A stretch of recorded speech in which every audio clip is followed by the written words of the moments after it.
C'est incroyable. Je sors d'un rendez-vous pour un bilan de compétences auprès d'un organisme financé par l'État français et dénommé Axis. Et devinez quoi? Au-dessus de l'encadrement du couloir menant au bureau, il y avait une mezouza. Oui, une mezouza.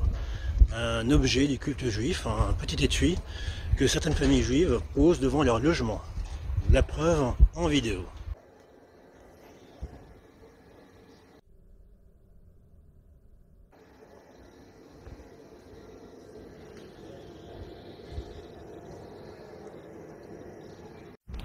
C'est une dinguerie. Imaginez, vous partez faire un bilan de compétences et vous trouvez sur le bureau du conseiller qui vient vous recevoir un Coran, en toute simplicité. Et là, visiblement, le gérant juif s'est arrogé le droit de poser une mezouza dans des locaux financés par l'État français. C'est incroyable.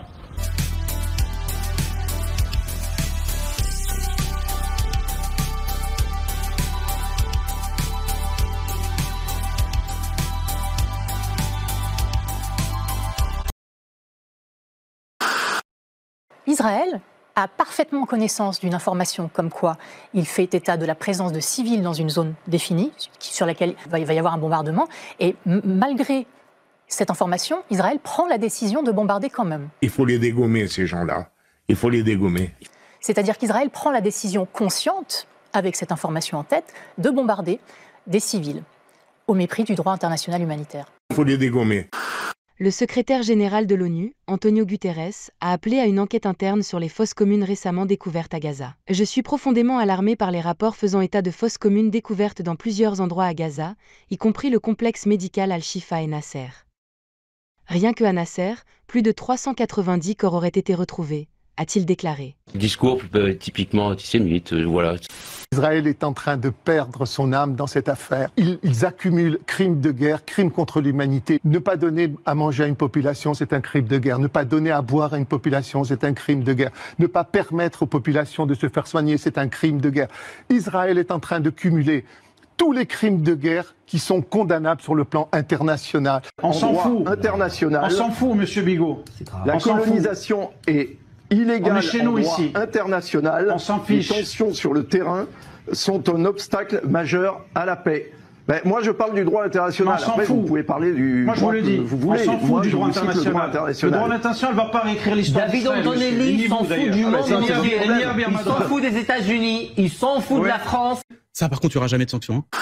Pourquoi les Israéliens font ça? Est-ce qu'ils ont perdu la tête? Est-ce qu'ils ont perdu toute intelligence, tout sens commun? Apparemment, la réponse est oui. Ce qui m'inquiète énormément, c'est que Israël se fait détester par 80% de la population mondiale. C'est ça qui m'inquiète, voilà. Plus que jamais, je le répète aujourd'hui, nous devons nous tenir sans faille aux côtés d'Israël. Enfin, qu'est-ce que c'est que cette histoire? On n'a plus le droit maintenant de dire que ça suffit, c'est insupportable ce qui se passe là-bas. La semaine dernière, on a trouvé des charniers. Et ça pose quand même des questions. Alors, est-ce qu'il y a une forme de responsabilité dans vos tweets ou est-ce qu'il y a une forme de cynisme dans vos tweets? Non, ni l'un ni l'autre, madame. Parce que là, vous voyez, c'est pas une question que vous êtes en train de me poser. Parce que moi, c'est comme si je vous dis, est-ce que votre question, elle est malhonnête ou est-ce qu'elle est ignoble? Non, mais des deux alternatives, vous préférez laquelle, madame? Vous voyez bien que c'est pas sérieux. S'il vous plaît, je veux dire, ce qu'il faut, ce qui est insupportable et irresponsable, c'est le fait que le gouvernement français ne fait rien face à cette situation. NYU, MIT ou Berkeley, les campus américains se révoltent pour Gaza et ça prend des proportions gigantesques. Mouvements du même genre nous sont signalés au Canada, en Italie et bien sûr en France. Depuis plusieurs semaines, des étudiants américains pro-Palestine organisent des manifestations et des sit-ins devant leurs universités. Ils dénoncent un génocide en cours à Gaza où en 6 mois, plus de 33 000 personnes, dont une grande partie d'enfants, sont mortes. This is pure anti-Semitism. Vous avez l'entrée au gouvernement de personnalités d'extrême droite dont le comportement est carrément raciste. Ce sont des hommes qui sont capables de tout, parce qu'en plus ils sont convaincus d'avoir le bon Dieu avec eux. Oui, nous sommes racistes. Nous croyons au racisme. Il y a des races dans le monde et des caractéristiques génétiques propres aux nations, ce qui signifie qu'on doit essayer de les aider. Les Juifs sont une race qui réussit. לא יוצאים מעזה, אתם תמשיכו לרעוב, תמשיכו למות, הבתים שלכם ימשיכו להישרף, הילדים שלכם ימשיכו לחיות בבוץ ובניילון. כן, אנחנו אומרים שאנחנו רוצים לקחת להם אדמה, לקחת להם את השטח ולהתיישב, כי רק ככה הם יבינו שניצחנו אותם. Il y a eu plus d'enfants et de femmes décédées en 5 mois qu'en 2 ans en Ukraine. Donc voilà la situation sur place, avec des blessures absolument hallucinantes.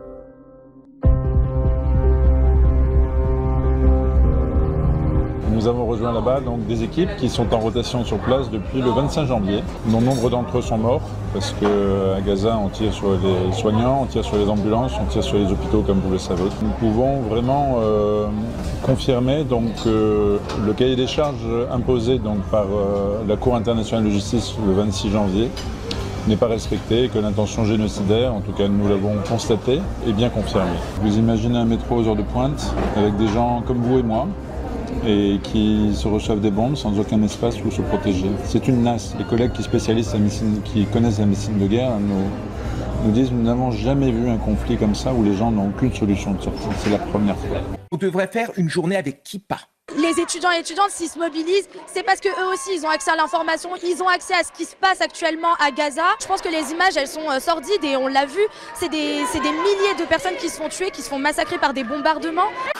Défendre les Palestiniens et descendre dans les rues pour manifester, venez, on appelle ça comme ça doit être appelé, c'est de l'antisémitisme et rien d'autre. Cette prétendue résistance palestinienne qui a mis des bébés dans des fours, qui a tué plus de 1000 Israéliens, qui est un attentat, qui est une organisation terroriste, C'est pas vrai que le Hamas a mis des bébés dans des fours, monsieur Guiraud? Oui, c'est pas vrai. C'était Israël qui faisait ça, vous vous souvenez? Moi, vous êtes un révisionniste, monsieur. Vous êtes un révisionniste. À la limite, soyez courageux. Vous soutenez un génocide. Je veux dire, pour moi, ça doit être illégal. Mais bon, dans ce pays, de toute façon, on interdit à des étudiants de se mobiliser pacifiquement. Par contre, on peut avoir des conférences en plein Paris sur comment on étend le programme de colonisation, qui est illégal, hein, en Cisjordanie, en appelant des Français à venir faire l'ALIA et en poursuivant le programme de colonisation. On a des députés français, comme Meir Habib, qui parlent de cancer à propos de la population palestinienne. Ça, par contre, il n'y aura jamais de sanctions. Hein.